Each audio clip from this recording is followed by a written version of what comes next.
maneho ko yung aking adventure, pribadong sasakyan, hindi ko kailangang professional driver's license.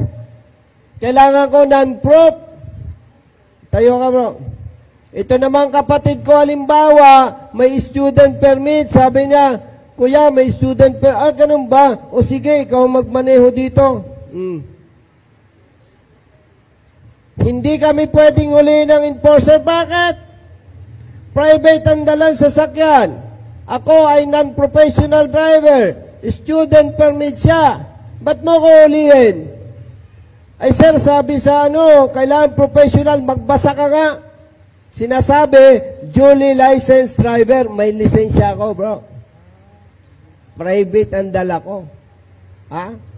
Magbasa ka, ha?